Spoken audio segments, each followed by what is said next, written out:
Olá! Hoje a gente vai mergulhar numa ideia que, olha, me pareceu bastante provocadora. Bem provocadora mesmo. As fontes que a gente analisou partem de uma premissa, assim, demolidora.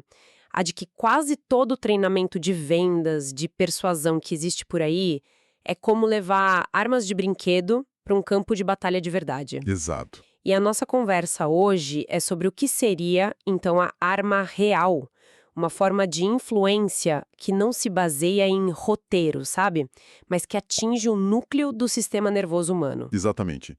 E a nossa missão aqui é descompactar essa tese. A ideia central é que a influência genuína é uma ferramenta tão poderosa, quase uma arma mesmo, que seu único propósito ético deveria ser a libertação. Libertação do outro e nunca manipulação. Certo. A gente vai explorar como a comunicação pode ir além da lógica para tocar naquela verdade que as pessoas escondem, né? Atrás das máscaras sociais. Ok, então vamos começar pelo erro fundamental. Se os roteiros lógicos não funcionam, qual é exatamente a falha por trás deles? Porque um argumento que parece impecável, cheio de dados, não muda o comportamento de alguém. A resposta, e isso é o pilar de toda análise, é que esses argumentos estão literalmente batendo na porta errada. Hum, Quase toda comunicação persuasiva que a gente conhece é direcionada ao córtex pré-frontal.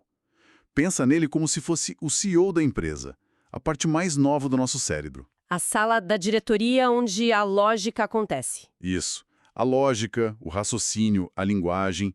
É para lá que a gente manda os relatórios, as planilhas, os PowerPoints. Faz todo sentido. É a nossa parte racional, onde a gente pesa prós e contras. Exato.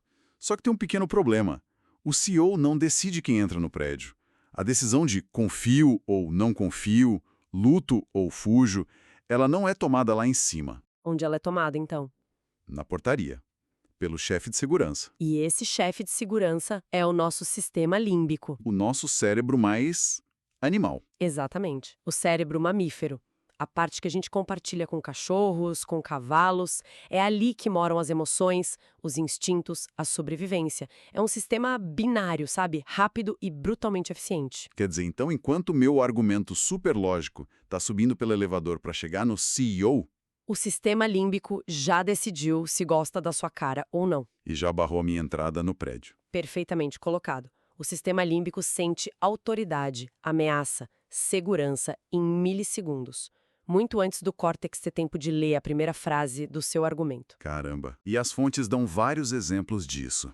Ninguém de fato compra um carro de luxo só por causa da engenharia alemã. A pessoa compra pela sensação de status, de poder que o carro evoca. A engenharia é só a justificativa que o córtex cria depois para a decisão que o sistema límbico já tomou. Isso me lembra muito o que as fontes falam sobre relacionamentos. Ninguém termina um relacionamento tóxico fazendo uma lista de prós e contras, né? A lógica, muitas vezes, até mantém a gente preso ali. Pois é. A decisão vem quando algo visceral acontece. Aquela sensação de que, sei lá, a alma finalmente se quebrou. É uma reação puramente límbica. E essa é a chave. A análise faz uma comparação que eu achei brilhante. Pensa na terapia cognitivo-comportamental, que é um processo lógico, focado em reestruturar pensamentos. Certo, leva tempo. Leva anos, às vezes décadas, para mudar um padrão profundo. Agora, um diagnóstico médico inesperado, um acidente de carro, isso muda uma vida inteira em segundos. A pessoa que sai dessa experiência não é a mesma que entrou. Pera então.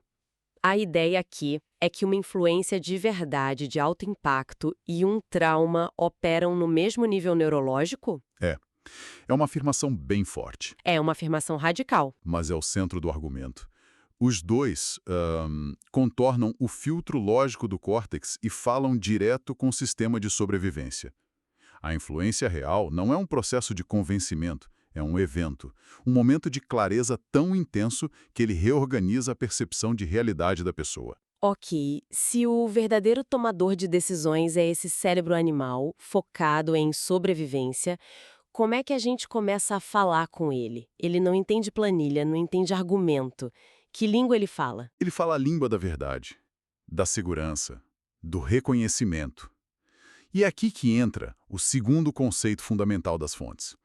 A ideia de que por trás de cada perfil polido no LinkedIn, Uhum. existe o que a análise chama de um animal assustado, sagrado e programado para a sobrevivência. Animal assustado parece uma expressão bem forte. A gente está falando de executivos, de líderes. Onde é que está o medo aí? Ótima pergunta. O medo não se manifesta de forma óbvia, né? No mundo corporativo, o tigre dentes de sabre hoje é a ameaça de demissão, a humilhação numa reunião, o medo de ser irrelevante. O pânico de não conseguir pagar as contas. Tudo isso aciona exatamente os mesmos circuitos de sobrevivência. A ameaça é existencial. Então, para nos proteger, a gente constrói o quê? Uma máscara. A persona profissional, o eu que é calmo, controlado, que tem todas as respostas. Exato. E a influência que falha é a que tenta conversar com essa máscara. A influência que funciona, segundo a tese, é aquela que corta. Ela ignora a máscara. Ela se comunica de um jeito que o animal sagrado por trás dela se sente, talvez pela primeira vez, completamente visto. Entendi. O objetivo não é fazer a pessoa te entender, é fazer com que ela se sinta vista por você.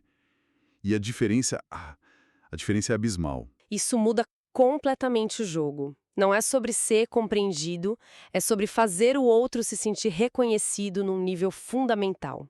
E para ilustrar como se chega nesse lugar, a análise nos guia por uma história, quase um exercício, que é bem intenso. Sim, é o coração emocional de todo o argumento. O texto nos pede para imaginar uma criança, de 5, talvez 6 anos.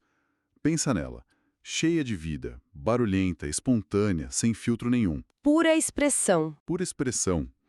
E essa criança, na sua autenticidade total, ela expressa uma necessidade real. Pode ser atenção, conforto, o simples desejo de mostrar um desenho.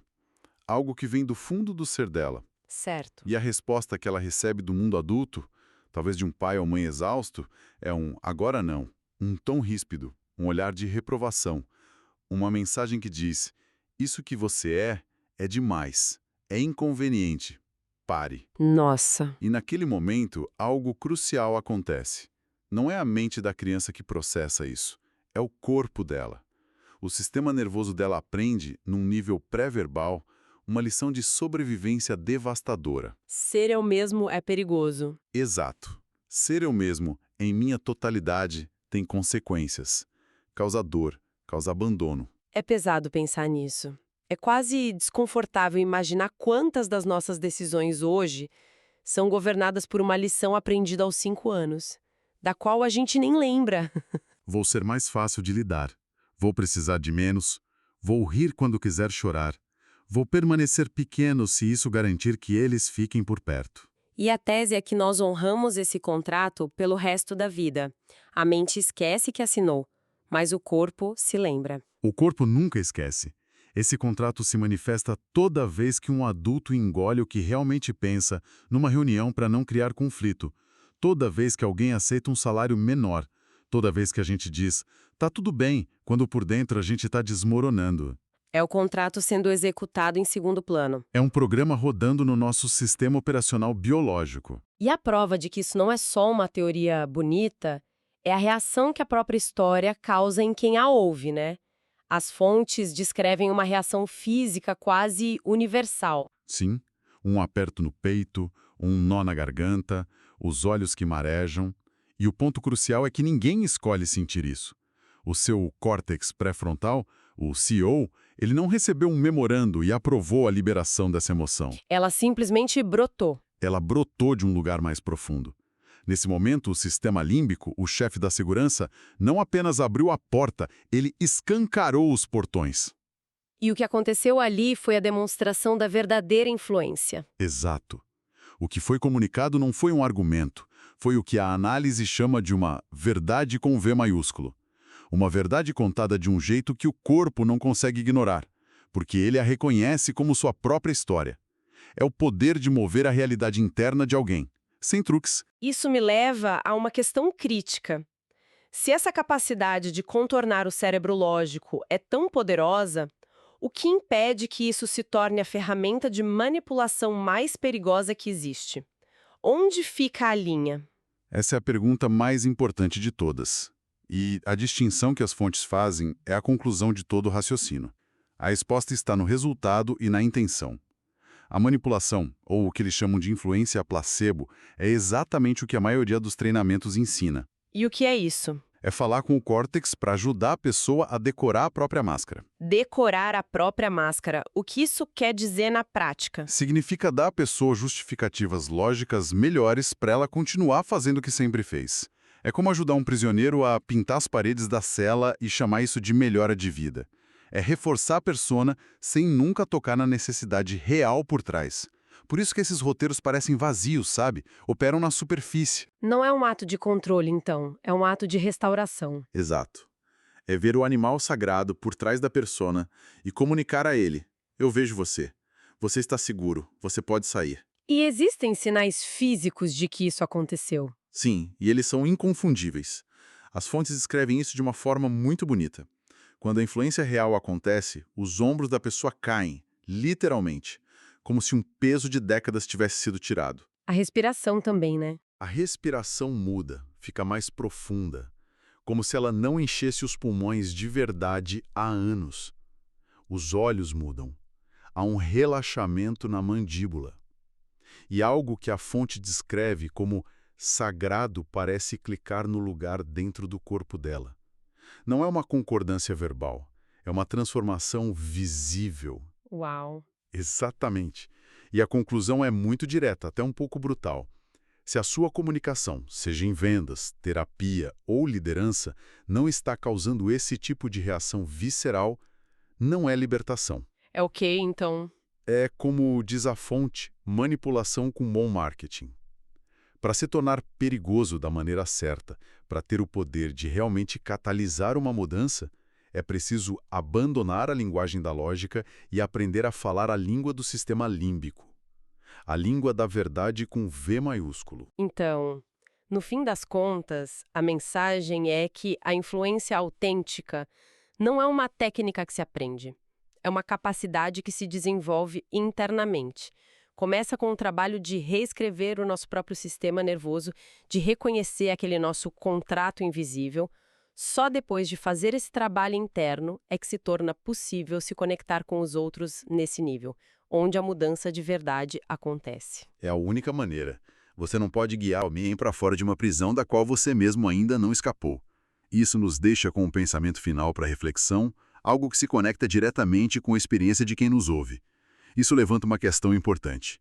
Se o nosso corpo ainda honra um contrato que a nossa mente esqueceu, que verdades a nossa própria presença, nossa postura, nosso olhar estão comunicando aos outros mesmo antes de dizermos uma única palavra?